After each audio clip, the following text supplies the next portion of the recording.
छोटे से गांव में रामू नाम का एक गरीब किसान रहता था। उसकी जिंदगी संघर्षों से भरी थी। दिन भर मेहनत करने के बाद भी उसके घर में 2 वक्त की रोटी जुटाना मुश्किल होता था। लेकिन रामू की एक खास बात थी। वह भगवान भोलेनाथ का सच्चा भक्त था। हर दिन सुबह उठकर वह नदी से जल लाता और शिवलिंग पर चढ़ाता, भले ही उसके घर में खाने को कुछ हो या ना हो। गांव के लोग अक्सर उसका मजाक उड़ाते थे। वे कहते, इतनी पूजा करने से क्या मिलेगा? भगवान ने अगर सुनना होता तो अब तक तेरी हालत बदल जाती। लेकिन रामू मुस्कुराकर सिर्फ इतना कहता, भोलेनाथ देर करते हैं लेकिन अंधेर नहीं। एक दिन की बात है, सावन का महीना चल रहा था। लगातार बारिश हो रही थी और रामू के खेत पूरी तरह खराब हो चुके थे। घर में अनाज खत्म हो गया था। उसकी पत्नी भी परेशान होकर बोली, अब क्या होगा? बच्चों को क्या खिलाएंगे? रामू ने शांत स्वर में कहा, भोलेनाथ पर भरोसा रखो, वही रास्ता दिखाएंगे। उस रात रामू बहुत दुखी मन से सोया। आधी रात का समय था। अचानक उसे लगा जैसे कोई उसके दरवाजे पर दस्तक दे रहा हो। ठक ठक ठक ठक आवाज धीरे धीरे तेज होने लगी। रामू ने नींद से उठकर दरवाजा खोला तो सामने एक साधु खड़ा था। उसके चेहरे पर अद्भुत तेज था, आंखों में शांति और शरीर पर साधारण वस्त्र। साधु ने मुस्कुराकर कहा, बेटा, बहुत भूख लगी है, क्या कुछ खाने को मिलेगा? रामू एक पल के लिए सोच में पड़ गया। घर में तो कुछ भी नहीं था, बस थोड़ा सा आटा बचा था जिससे वह सुबह बच्चों के लिए रोटी बनाने वाला था।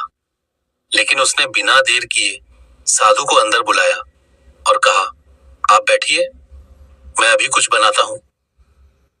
रामू की पत्नी ने धीरे से कहा, यह आखिरी आटा है, बच्चों का क्या होगा?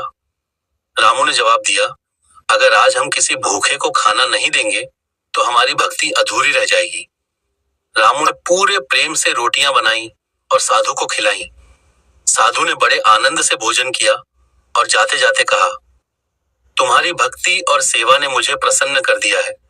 कल सुबह जब सूरज उगेगा तुम्हारी किस्मत भी चमकेगी। रामू ने सोचा, यह कोई साधारण साधु होगा, लेकिन उसके शब्दों में एक अजीब सा विश्वास था। अगली सुबह जब रामू उठा तो उसने देखा कि उसके आंगन में एक थैली पड़ी हुई है। उसने उसे खोला तो उसमें सोने के सिक्के थे। रामू और उसकी पत्नी आश्चर्यचकित रह गए। उन्हें समझ नहीं आ रहा था कि यह सब कैसे हुआ। रामू तुरंत मंदिर गया और शिवलिंग के सामने खड़े होकर बोला, भोलेनाथ, ये आपकी ही कृपा है, आपने मेरी लाज रख ली। उस दिन के बाद रामू की जिंदगी पूरी तरह बदल गई।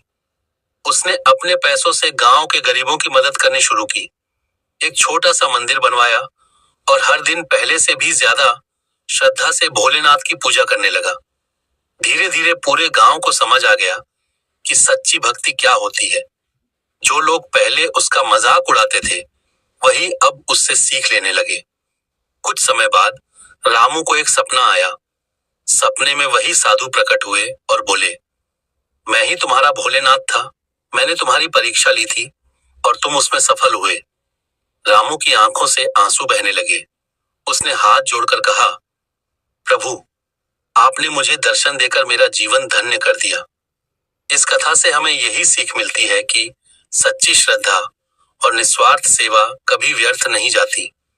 भगवान हमेशा अपने भक्तों की परीक्षा लेते हैं, लेकिन जो उस परीक्षा में सफल होता है उसे जीवन में चमत्कार जरूर देखने को मिलता है। भोलेनाथ की भक्ति सिर्फ पूजा पाठ तक सीमित नहीं है, बल्कि दूसरों की मदद करना, सच्चाई के रास्ते पर चलना और हर परिस्थिति में विश्वास बनाए रखना ही असली भक्ति है। इसलिए जब भी जीवन में कठिनाई आए तो हिम्मत मत हारो, सच्चे दिल से भोलेनाथ को याद करो, क्योंकि क्या पता कब आधी रात में वो खुद तुम्हारे दरवाजे पर आ जाए। ऐसे ही और कहानी और कथा सुनने के लिए हमारे चैनल को लाइक, शेयर, फॉलो और सब्सक्राइब करें। धन्यवाद।